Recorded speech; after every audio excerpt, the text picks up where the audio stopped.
When I was 8 years old, I was just in the third grade, and I was going to school and I wasn't feeling well. In fact, I was looking awful. I was very, very sick. I was dizzy. I was having back pains. I was having, my urine was brown color. My face was swollen up. I had fever. I was pretty sick, but my mother kept sending me to school. Finally, the school teacher, she sent me to this school nurse. Back then, we used to have nurses in each school. And she took one look at me and sent me home. And you know, I lived about 2 miles, 2.5 miles from the school. So here I am as a sick kid, and they send you home. My mother didn't drive, didn't have a car, so and we didn't have a phone, so they just sent me home. So I get home, tell her the school nurse said me to stay home till I get well. And next thing you know, I'm getting worse and worse and worse. And after a while, finally, a visiting aunt came and took a look at me and told my mother, "My God, you got to take this child in. He's sick. He looks like a POW. Looks like he's been in a concentration camp." I mean, I was really sick looking. So by the time I finally got to a doctor, a week or two after I was sent home from school, the doctor told my parents that I was really very, very sick and I may not survive. And they took me to the county hospital in San Jose. And I was checked in and put on a gurney and taken away from my parents. And at that moment, there was a separation. And they took me out of the main hospital and took me to an isolation ward, which in the old San Jose hospital was an old wooden building about several hundred feet away from the main hospital.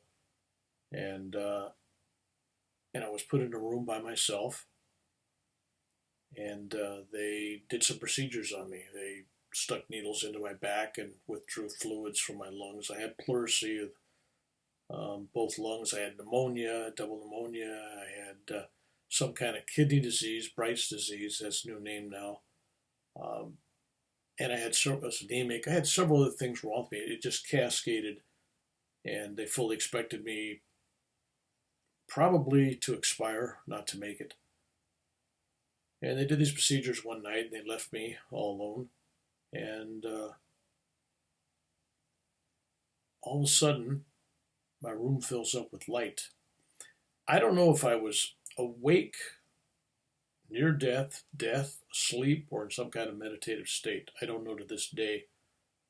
But I found myself sitting up in this big ball of light. The room was nothing but light, bright light. And I was shown things and taken on a journey.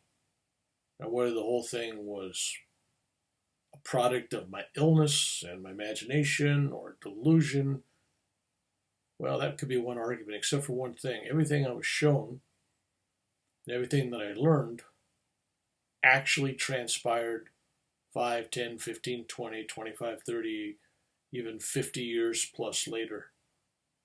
In fact, I was kind of shown a whole panorama of the major events in my life up to the age 59. After that, I wasn't sure what that meant. It only went to age 59. Where I was living, who I was going to marry, the Vietnam War, the whole thing unfolded. And it was unfolded with such love and compassion, but it was like letting me know that there was pain, there was suffering, there was things ahead, but in the end, I would get through these things. Now, the only thing I didn't understand about this experience was I kept seeing in this light these two numbers. They were either two numbers or they were a number. But I kept seeing 29, and then the 2 would flip over and look like a 5. So it was 2959. So I didn't know if I was supposed to be dead at 29 or dead at 59 or what that meant. And since subsequent to that, several people told me something about the numbers 29 and 59 related to astrology and all that kind of things. But at the time, I didn't know any of that. But I did come away with a sense of what my dharma, my future was going to be, and what my purpose was. And at 8 years old, it's a pretty heavy thing. And I did come away with this. I came away with a sense that no matter what, I was loved, I was embraced. And there were, to use the word people's wrong, entities, that's wrong, beings, there was intelligent force that was looking after me. And I felt like it wasn't just one, but it was multiple. I felt that same force, that same energy when I was in Vietnam and other times in my life when I really needed protection, but it was there for me. So I saw the house I was going to move into, the woman I was going to marry, which turned out exactly true, right on. And I came back from that experience and ended up spending a year in the hospital and didn't get out till after I was 9 years old. And I already been there for Thanksgiving and Christmas and my birthday and 4th of July and Easter and everything else. And I used to get visitors.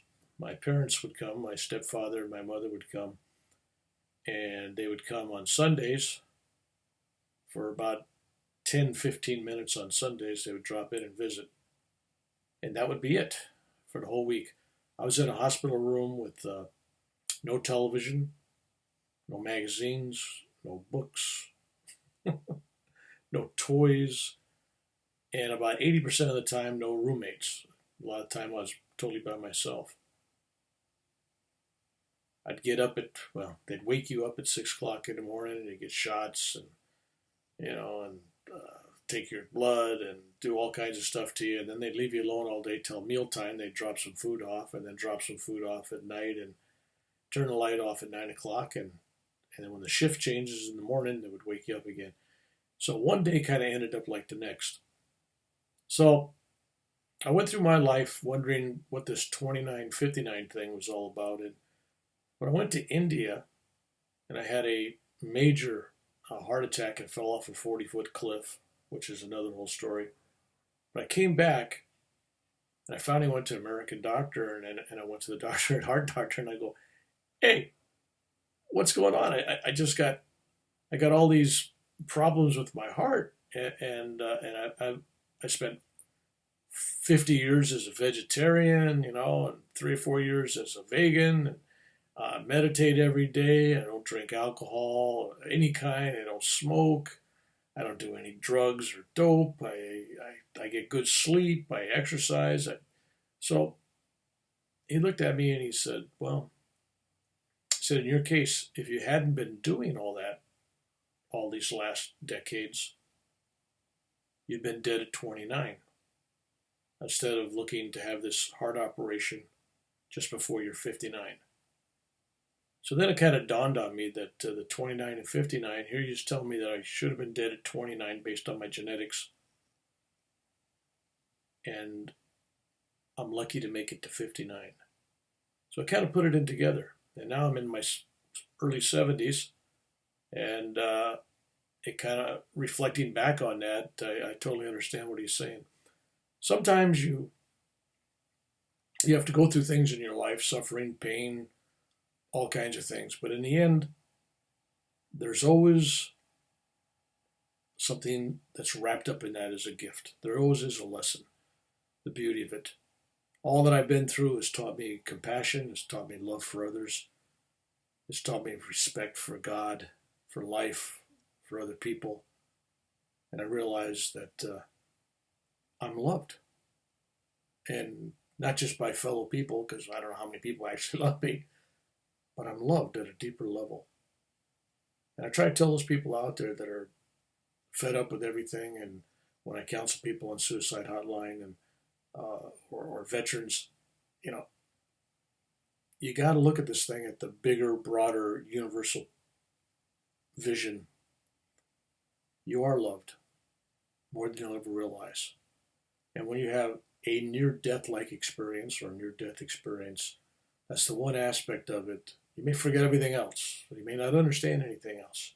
But it's the one thing you do understand. It's the one thing you do remember. And it's the one thing that keeps you motivated for the rest of your life. You are loved because you were loved beyond any capacity of any person could ever give you. So Trust me on that. We are all loved. No one's special.